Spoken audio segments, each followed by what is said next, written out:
The Knicks traded for Cam Reddish. The Knicks got Solomon Hill, Cam Reddish, and a 2025 second-round pick via Brooklyn. The Hawks got Kevin Knox and a 2021 first-round pick via Charlotte. Now, Riv, what are your thoughts on this trade? Are you now a Knicks fan? Because you have been very vocal about your disdain for the Knicks. You've been hating on the Knicks. So now that Cam Reddish is on the Knicks, are you now rooting for them? I'm in such a weird place right now because, Cam Reddish is one of my favorite players. I will, in fact, tune into every Knicks game, and I will be very excited to watch them play. It's going to be hard for me to hope they win, but I'm definitely going to tune in. In terms of the trade, though, I think, for Atlanta, the situation was a bit where they already paid Kevin Huerter. They gave John Collins the contract. DeAndre Hunter, he's got to get his extension. There just wasn't any room for Cam Reddish, starting with his history, him being hurt. DeAndre Hunter showing a little bit more in his development. Kevin Huerter showing a bit more in his development. There just wasn't enough time for them to truly develop him and at the same time be competitive. So they felt like they needed to make a move. In this sense, they got another draft pick that they can package and get something better, so good for them. They managed to get Solomon Hill out, which gave them a little bit of cap room. And on top of that, Kevin Knox, he's probably going to be gone, so it's basically they opened up another spot. And that, like I said, that pick is for them to make another trade. But the Knicks, you look at the team, it just adds more youth to the team. They got Quentin Grimes, they got Malcolm McBride, R.J. Barrett, Emmanuel Quickly, Cam Reddish, Mitch Robinson. So this just adds more to their youth. Their development has been solid. Their rookies have played well when they've been given the minutes. R.J. Barrett has shown steady improvement in his 3 years. Mitch, he's been hurt a lot, but he has his flashes. And for a coach to get a player like that who kind of fits his style of play, a guy who's very defensive-minded, Cam Reddish has shown the ability to play defense when he's consistent. I think, Tom Thibodeau can help Cam in a sense. For Cam, it's really just about consistency and being healthy. That's really it. The talent is there. He just hasn't shown the ability to do it on a nightly basis. So I think for him, it's just about showing the consistency. If he can do it, then, the Knicks won this trade. But I don't think they necessarily lost this trade either because they didn't really give up much. They just gave up a first-round pick, which wasn't even theirs to begin with, and Kevin Knox, who he was a bust for them anyway. So I think all in all, this was a good trade for both sides. So you saying that, I know you're a big Cam Reddish fan. I'm not a Cam Reddish fan at all. And Riv and I used to have a lot of debates and heated back and forths about Cam Reddish versus R.J. Barrett. And now that both of them are on the same team together, it is a bit of an awkward situation for me, especially since as of recently, I have given up my R.J. Barrett fan club card. I've handed it in. I've squashed it. I stomped on it. And now that R.J. Barrett is starting to play well again. I mean, he's had a lot of 30-point games these past couple of weeks. He's had 3, I believe, or 4. Now I'm starting to have reservations about that. And Cam Reddish this year, 7 games as a starter, averaged 18, 2 and 2. Look, he has a ton of potential, but I feel like people act as if this move is the Orlando Magic signing Tracy McGrady or the Knicks fleecing the Hawks.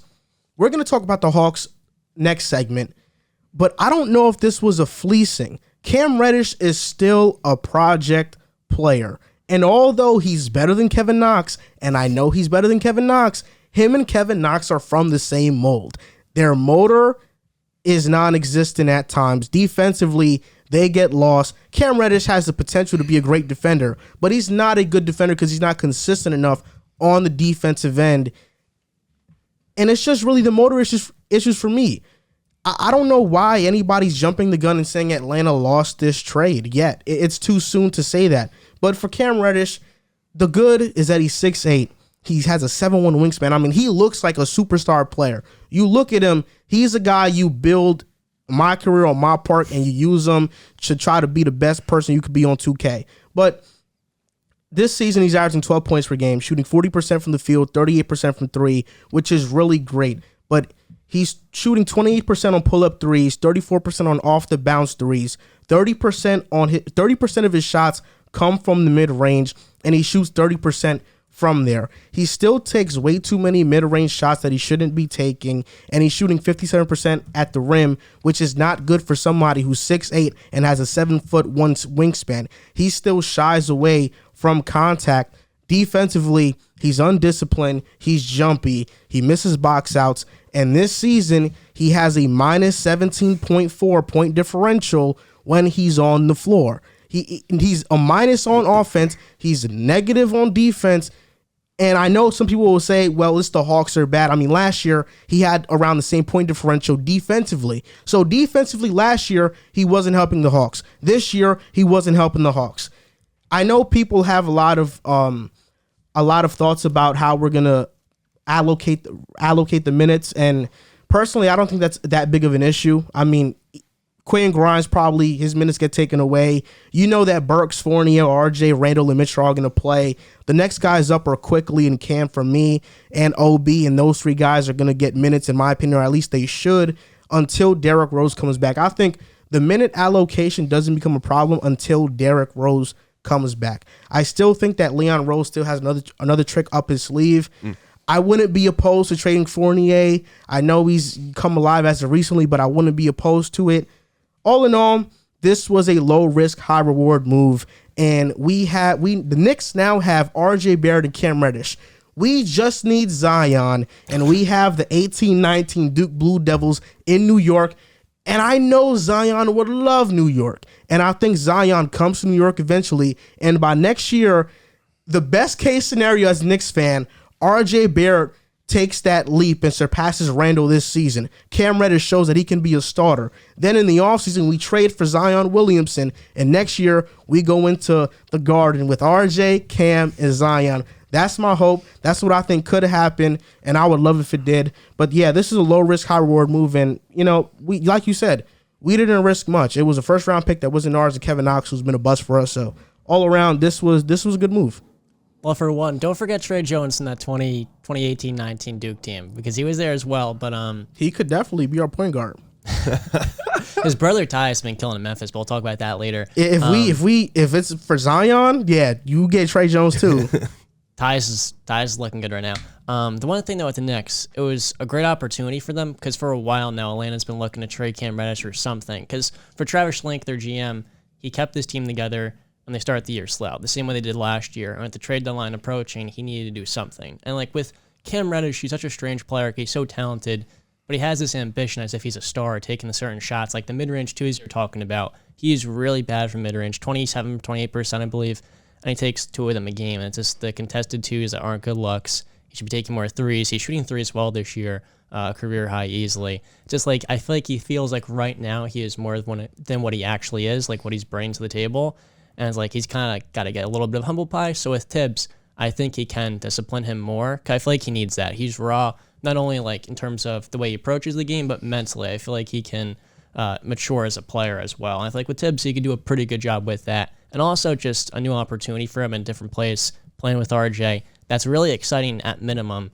But at the same time, if those two grow and develop together, you have 2 6'8" wings. They're athletic, have good length, have a lot of potential offensively. More so with Cam, he has so much potential as a scorer and even as a playmaker, though he's been averaging more turnovers than assists lately. But yeah, I'm pretty excited for the next man. I'm hyped.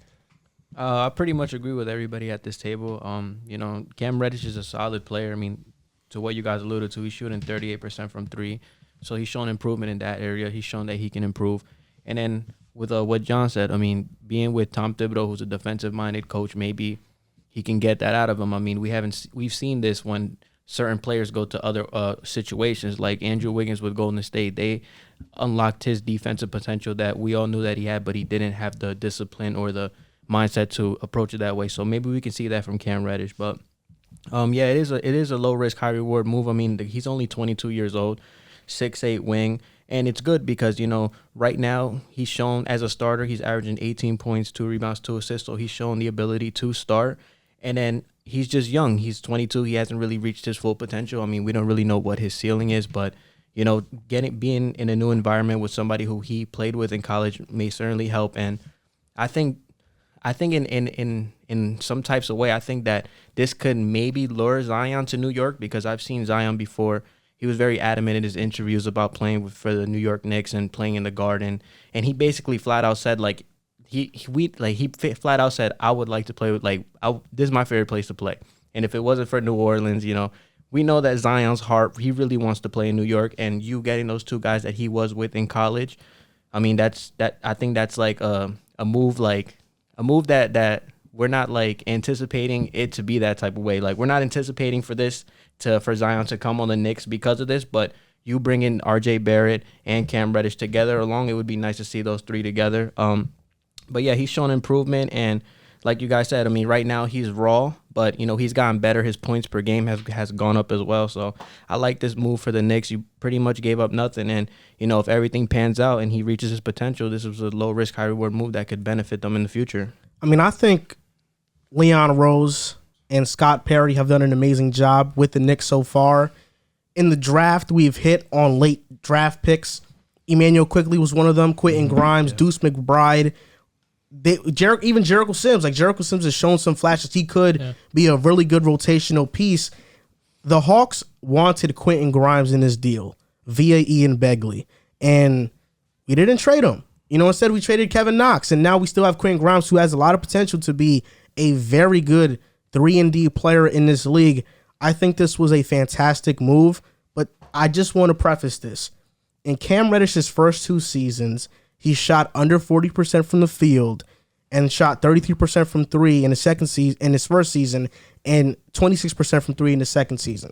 So this is the first year where he's put it all together. We see the flashes, but he just has to be consistent.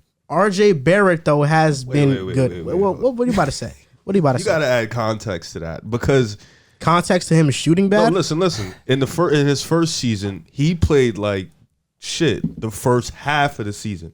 The second half of the season, you notice he improved mightily. When he was coming strictly off the bench, he improved that 3-point percentage and that field goal percentage. Now, last year was a bad year, and then he got hurt. He only played 20-something games, and then he got hurt for the whole year. So yeah, he's been inconsistent, but his first year, he was on a trend to have a good second year, but he was hurt. And then this year, he's doing great from the 3-point percentage. Well, not great, but he's doing really good. 38 is good. Yeah, and you said you think it's because he feels like he's a superstar, but I don't think it's that. I think he takes those shots because he knows his coach doesn't trust him. And when your coach doesn't trust him, you have a limited amount of time on that basketball court, so you feel like you got to go up there and take these type of shots because you're not going to be able to get it. There was a point where he had a 19-point game, a 30-point game, then a 19-point game. TLC got healthy, and he sat him on the bench and started TLC over Cam Reddish. It's stuff like that where it's like who TLC is. He's yeah, horrible. so it's stuff like that. It's like I just think Nate McMillan never fully he fully trusted him. So where he felt like he couldn't really do the things he wanted to do as a player, he couldn't be comfortable. But at the same time, he does take. I'm not gonna say he doesn't always. He takes bad shots, but I think he hasn't found his rhythm because his coach doesn't trust him fully. Now that's a good observation. Now, what do you think is going to be in New York if you had to predict it? Let me ask you this question better: will he be starting over Fournier by the end of the season? No, I think Tibbs is pretty set on his rotations, and he doesn't usually play young guys ahead of veterans. So I think probably Cam is probably going to ride the 6-man role for the rest of the year. But depending on how he plays throughout this year, and if they make a run, because they're still in the playoff hunt, if they make a run, he plays good, then maybe he can slot him in as a starter. But I think Fournier is locked in for that starter spot because realistically, unless he starts playing like Kemba bad. I don't think Fournier will. Then Fournier is locked in for that start. And even then, Alec Burke will probably get to start before him anyway. So I think Cam is going to be like a 6-man. The Knicks have won 7 of their last 10. They have the number 1 defense since January 1st. Finally. And RJ Barrett in his last 10 games has averaged 20 points, 5 rebounds, 3 assists, and he's shooting 45% from the field and 36% from 3. So RJ has been playing way better. Hopefully that keeps up. I'll willingly take the blows for being the face of RJ hate if he's gonna be playing like this. I don't care. You can ratio me on Twitter all you want. As long as RJ's playing good, I really don't care. I think you was just asking for consistency because he'll have big 3 games and then his next 4 would be stinkers. So I think that's what you was really just asking for. But Knicks fans are ruthless, so I don't know. Y'all be acting crazy. Nah, yeah, Knicks Twitter is ruthless. They're one of the. They be killing that Kevin dude. Oh my God, they be killing him. Yeah, man. they kill him. Raptors Twitter too. Yeah, they go crazy on him. I be feeling bad, man.